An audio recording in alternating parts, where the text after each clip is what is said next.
just finally.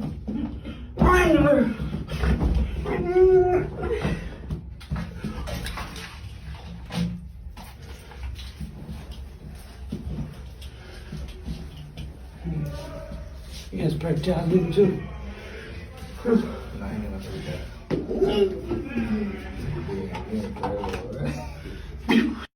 This is one of the worst pedophiles in world history. This guy was so bad he actually created manuals for pedophiles on how to not get caught. I'm not kidding you, this is one of the most disturbing stories I've ever read about. Meet 69-year-old David Mold. Before his arrest, David was one of the most powerful people on an online dark web website that shared CP, CSAM images. But David wasn't just consuming this stuff, he was coaching other pedophiles on how to create it. That's right, David released manuals to other pedophiles on how to do all this stuff and not get caught. Basically, his manuals that he wrote 4 of them, included information on how to encrypt and wipe all of your devices to make sure you can never get caught by any authorities. So this guy wasn't satisfied enough with just abusing kids, he wanted other pedophiles to be able to abuse them freely as well. So David would travel frequently to the Philippines and Nepal, and when he was there, he would befriend young boys. Then eventually, after gaining these boys' trust, David would offer them gifts and money in exchange for them to do things for him. And while David was graping these children, he would oftentimes film this stuff and put it on the internet for other pedophiles to enjoy.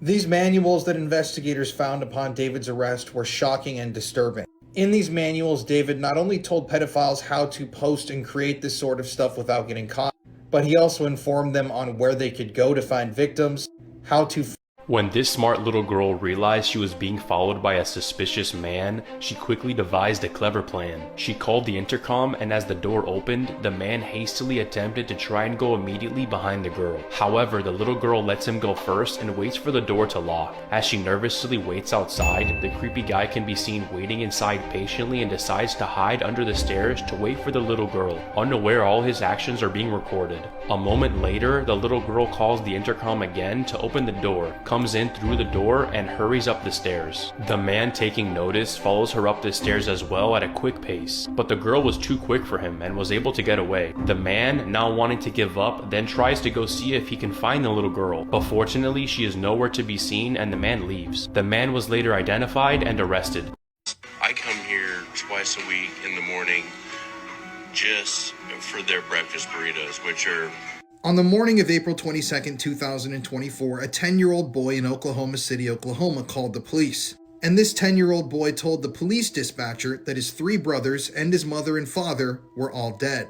On the night before, John Candy, the boy's father, had gotten into an altercation with his mother, Lindsay. This caused John to snap and shoot and kill his wife. Afterwards, John then turned the gun on his young children. And as the police described, he, quote, systematically went through the home shooting and killing the children. The police sergeant who spoke on the record also stated that, quote, those children were hunted down and killed, end quote. The victims included 18-year-old Dylan, 14-year-old Ethan, and 12-year-old Lucas. But the Candy's 10-year-old son slept through the murders, and it's unknown exactly why John skipped over killing him. From the outside looking in, everybody said that the Candy family was practically perfect, that John, the father, was your average goofy dad, and all the pictures that they took and posted seemed to show this. It's also eerie because John and his wife Lindsay, who he would go on to murder before killing himself, appeared on a local news segment shortly before the murders, talking about how much they loved a local eatery. But this is just a horrible situation and a story that I feel like we hear far too often in America. And the motive behind this crime is still unknown. She escapes with a second to spare. Hey, yo, man. The drama unfolded at 2 in the morning when the woman arrived home from a long day at work. She says she noticed the stranger lurking outside her building in the Bronx, New York. You can see him go up the stairs. She's apparently unaware that he's right behind her. Once inside, the suspect takes off after her. She gets inside in the nick of time. Open up the door. Excuse me.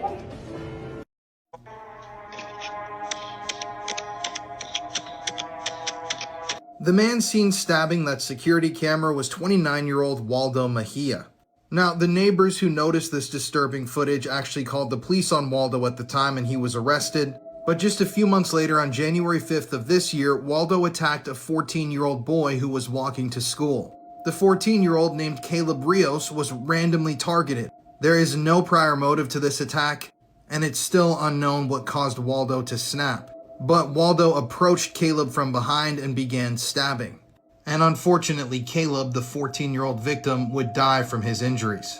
Now, this story is disturbing because Waldo had been arrested multiple times in the past, 4 times prior to this murder, including on other stabbing-related charges. Not only had he stabbed his neighbor's Ring video camera, but he had also stabbed somebody in another completely unprovoked attack in New York City.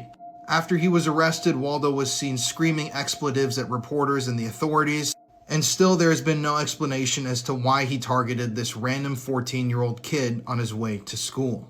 If you want to hear more true crime stories, listen to the podcast Murder in America that I co-host with my wife Courtney. It's available on all streaming platforms, including Spotify and Apple Podcasts. You lied!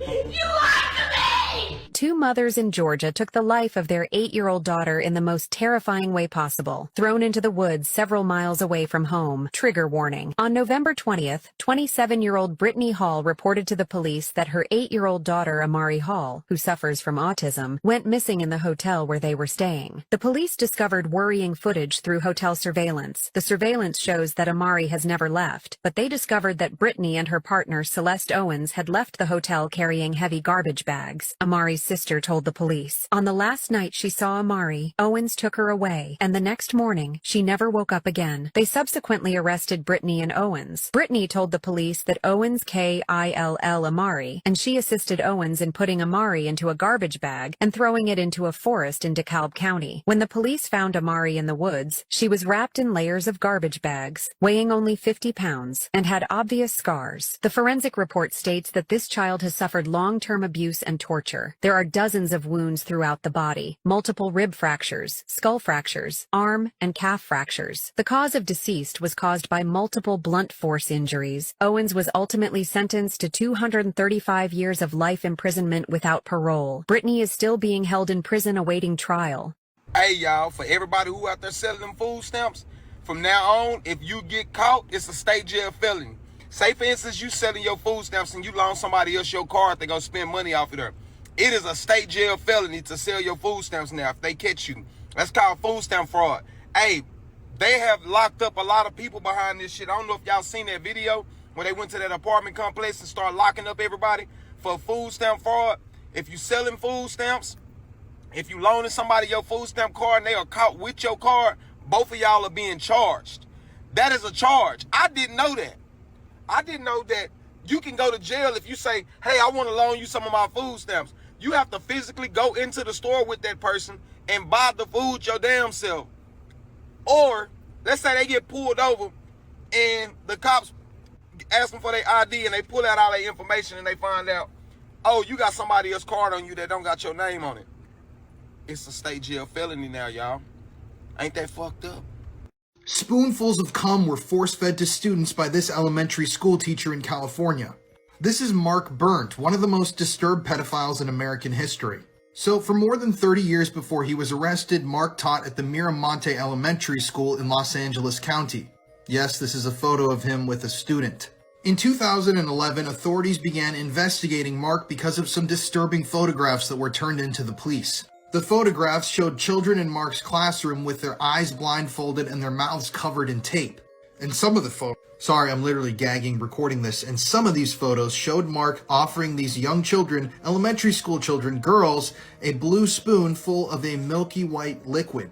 Investigators believe that this was Mark's own discharge. And they eventually found a spoon that matched the spoon in the photos in Mark's trash. It tested positive for semen, and when they did further investigation, it tested positive for Mark's DNA. Some of the photos recovered showed Mark holding children in his arms, putting his hands over their mouths, and in some of the photos, Mark had actually placed Madagascar cockroaches on top of these children on their faces and then photographed them. This whole investigation started when a local photo processing facility saw the photographs that Mark had turned in to be developed, and then turned those over to the police. He was eventually charged with abusing almost 24 children from ages 6 to 10 years old, both boys and girls, and afterwards he was sentenced to 117 years in prison, meaning he will die in custody. A grisly scene. Police say they caught this woman cooking human body parts after she'd been casting spells. I have the details on the shocking case out of Kentucky and where the case stands. This case sounds like something out of a horror movie. I actually had to look at the headline 2 or 3 times to make sure that I was reading it correctly. And what I'm going to tell you is really, really gruesome and disturbing. So just prepare yourself for that. I'm going to detail what police found for you here in just a bit. Right now, Toralina May Fields is in the Bourbon County Detention Center facing a number of charges after Kentucky State Police say they found the body of Toralina's mother outside of the home that they shared. Once inside, police say they found a pot that was still warm to the touch with body parts inside. It's truly shocking. And this would be shocking if it happened anywhere, but this happened, this grisly discovery was in the small city of Mount Olivet, Kentucky, halfway between Cincinnati and Lexington, Kentucky. About 350 people live there. So this is a very small town. Trooper Jim. This chilling security footage was the last time 8-year-old Relisha Rudd was seen.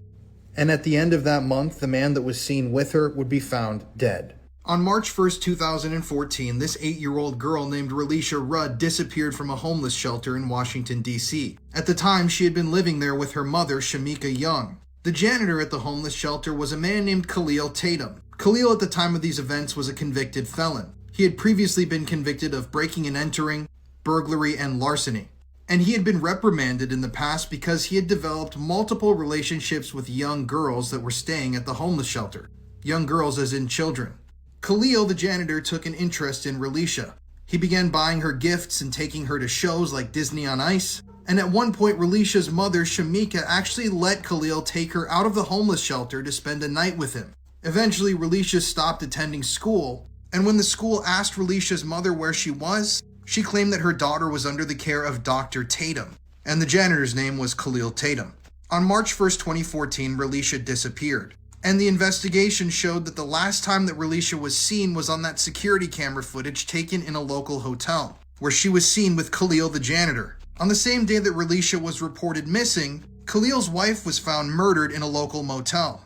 And just a week and a half later, Khalil's body was found in a local park. He had taken his own life with the same weapon that he used to end his wife's life.